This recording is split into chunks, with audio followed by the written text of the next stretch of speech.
எங்களின் சாய் துவாரகை அலைவரிசைக்கு உங்கள் அனைவரையும் வரவேற்கிறோம். இப்பொழுது தரும் ஆதரவைப் போல் தொடர்ந்து ஆதரவு தருமாறு கேட்டுக்கொள்கிறோம். மேலும் எங்களின் அலைவரிசைக்கு உங்களின் லைக்கும் சப்ஸ்கிரைப்பும் தேவை. லைக் பண்ணுங்கள், சப்ஸ்கிரைப் பண்ணுங்கள், ஷேர் பண்ணுங்கள்.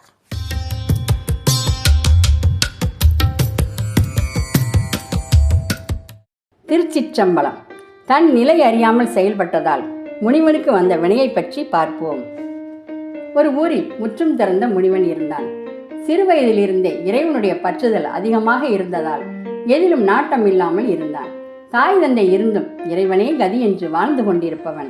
முனிவனுக்கு 40 வயது ஆகிறது. ஊராக சுற்றித் திரிவதை இவனுக்கு வழக்கமாகி விட்டது. வாழ்க்கையில் ஒரு பிடிப்பு இல்லாமல் வாழ்ந்து கொண்டிருந்த முனிவனுக்கு 40 வயதிற்கு மேல் ஒரு ஆசை வந்தது. இத்தனை வருட காலமாக ஊராக சுற்றித் திரியும் நமக்கு ஒரு நிலை இல்லாத வாழ்க்கை வாழ்வது போல் இருக்கிறது. நாம் ஏன் ஒரு பெண்ணை திருமணம் செய்து கொண்டு குடும்பமாக வாழ்ந்தால் நிம்மதியாக இருக்குமே என்று நினைத்தான். இந்த ஆசை முனிவனுக்கு வரக்கூடாதுதான். என்ன செய்வது, வந்து விட்டதே. இதுவெல்லாம் இறைவனின் செயலாகத்தான் இருக்கும். ஊராக சுற்றித் திரிந்த முனிவன் ஒரு தாசி வீட்டை தேர்ந்தெடுத்தான். தாசி வீட்டு திண்ணையில் அமர்ந்து கொண்டு தாசியின் நடவடிக்கைகளை கவனிக்க ஆரம்பித்தான் முனிவன். அவளுக்கென்று ஒரு வாழ்க்கை வாழ்ந்து கொண்டிருந்தாள் தாசி. முனிவனுக்கு தாசியை பார்த்ததும், இவளுக்கு நாம் ஏன் ஒரு வாழ்க்கை கொடுத்தால் என்ன, இவளை திருமணம் செய்து கொண்டு சந்தோஷமாக வாழலாம் என்று நினைத்து தாசியிடம் முனிவன் பேசினான். பெண்ணே, நான் திருமணமாகாதவன். இதுவரையில் சாமியாராக சுற்றி திரிந்தவனுக்கு உன்னை பார்த்ததும் திருமணம் செய்து கொள்ள வேண்டும் என்ற ஆசை வந்தது. நான் உன்னை கடைசி வரை நல்லபடியாக பார்த்துக் கொள்வேன். என்னை நம்பு. உனக்கு கணவனாக வர வேண்டும் என்று ஆசைப்படுகிறேன். உனக்கு சம்மதமா என்றான் முனிவன். தாசியோ, நாம் தாசியாக இருப்பது தெரிந்தும் நம்மை திருமணம் செய்து கொள்ள ஒரு பெரிய மனம் வேண்டும். இதுவரையில் நம்மிடம் யாரும் திருமணம் செய்து கொள்வதாக சொல்லவில்லை.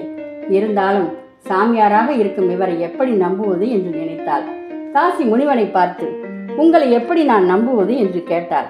நான் எத்தனையோ பெண்ணை பார்த்திருக்கிறேன். திருமணம் செய்ய வேண்டும் என்ற ஆசை எனக்கு வரவில்லை. ஏனோ உன்னை பார்த்ததும் நீ என் மனைவி என்ற எண்ணம் தோன்றியது. நம்பிக்கைதான் மனித வாழ்க்கைக்கு அச்சாணி. நம்பிக்கையோடு என் கரம் பற்றலாம் என்று ஏக வசனத்தை பேசினான் முனிவன். தாசி முனிவனின் பேச்சை கேட்டு, இதுவரையில் நாம் ஒரு தாசியாக வாழ்ந்து விட்டோம். இனியாவது இவரை திருமணம் செய்து கொண்டு ஒரு குடும்ப பெண்ணாக வாழ்வோம் என்று நினைத்து திருமணத்திற்கு சம்மதம் தெரிவித்தாள். இருவரும் ஒரு நல்ல நாள் பார்த்து ஒரு கோவிலுக்கு சென்று திருமணத்தை முடித்து கொண்டார்கள். காவி வேஷ்டியில் சுற்றித்திருந்த முனிவன் அப்படியே வெள்ளை கதர் வேஷ்டி சட்டையில் தன் தோற்றத்தை மாற்றிக்கொண்டான். மனைவியோடு சந்தோஷமாக நாட்களை கழித்தான். தினமும் நன்றாக சாப்பிட வீட்டு திண்ணையில் அமர்ந்து கொண்டு தாசியின் வீடு என்று வருவோர்களிடத்தில், நான் அவருடைய கணவன், இனிமேல் யாரும் இங்கு வராதீர்கள் என்று சொல்லி அனுப்புவதிலே குறியாக இருந்தான். தாசி நல்ல சொத்து சுகத்தோடு இருப்பதை அறிந்து கொண்டான் முனிவன். ஊராக சுற்றி தெரிந்தவனுக்கு இது ஒரு சுகமான வாழ்க்கையாக இருந்தது. இப்படியே திருமண வாழ்க்கை 6 மாதம் சந்தோஷமாக போனது.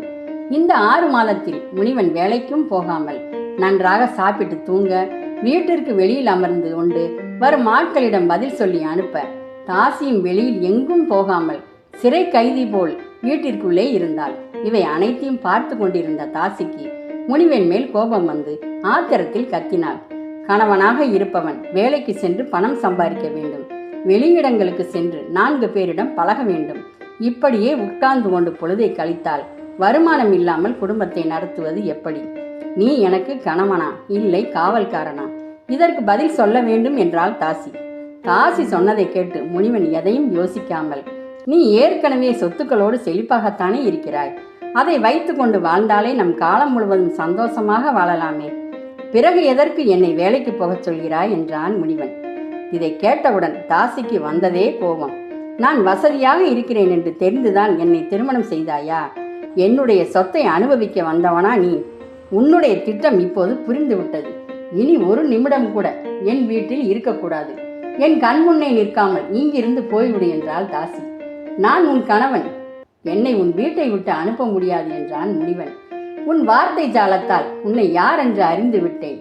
உழைக்காமல் உட்கார்ந்து சாப்பிடுபவனுக்கு இந்த வீட்டில் இடமில்லை. இங்கிருந்து சென்றுவிடு. என் கோபத்திற்கு ஆளாகாதே என்று கோபத்தோடு கத்தினாள் தாசி.